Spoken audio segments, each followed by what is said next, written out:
Yo mga idol, kamusta? Sports Talk PH nga pala. Ang laban ni Astrolabio at Diagan, pag-usapan natin yan mga idol.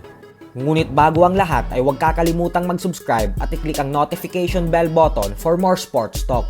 So naganap na nga po ang official final weigh-in kahapon ng ating pambato na si former world title challenger Vincent Astrolabio at ng kanyang makakalaban na si Nawapun Kaikanha ng Thailand.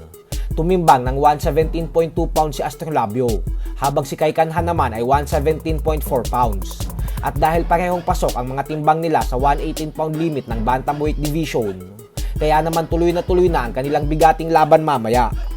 Bagamat nga po may record ang pambato ng Thailand na 58 wins with 48 knockouts at 2 talo lamang, at may record naman ang pambato natin na 18 wins with 30 knockouts at 4 na talo, ay yamado nga po si Astrolabio sa talpakan, habang underdog naman si Kaikanha. Ibig sabihin po nito mga idol ay mas madami ang naniniwala na si Astrolabio ang mananalo mamaya, dahilan kung bakit mas madami ang tumatalpak ng kanilang mga pera sa ating kababayan. Napakahalaga po ng laban na ito para kay Astrolabio dahil WBC Final Eliminator title fight po ito. Ibig sabihin po nito ay ang mananalo sa kanilang dalawa ay ang siyang magsisilbing number 1 contender and mandatory challenger para sa WBC Bantamweight World Champion Alex Santiago. Kaya naman kapag nagtagumpay po si Astrolabio, ay panibagong pag-asa na naman ito para sa kanya na maging isang ganap na world champion sa lalong madaling panahon. Magkakaroon din siya ng tsansa na ipagigante ang Filipino boxing legend former 4 Division World Champion Nonito Donaire Jr.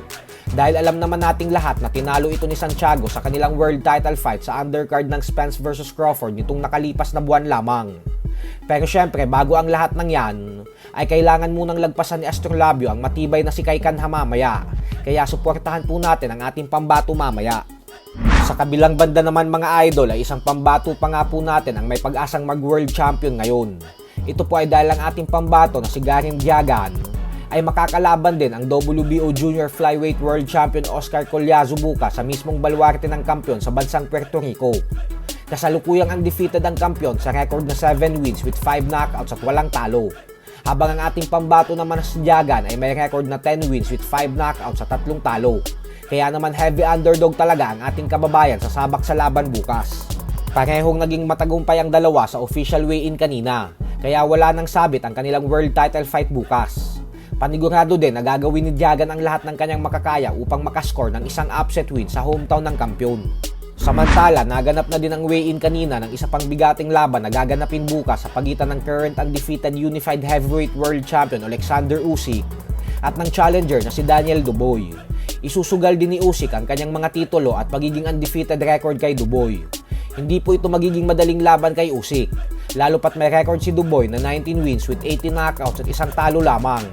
Maliwanag pa sa sikat ng araw na may napakalakas talagang knockout power ang kalaban ni Usyk bukas. So hanggang dito na lang po muna tayo mga idol.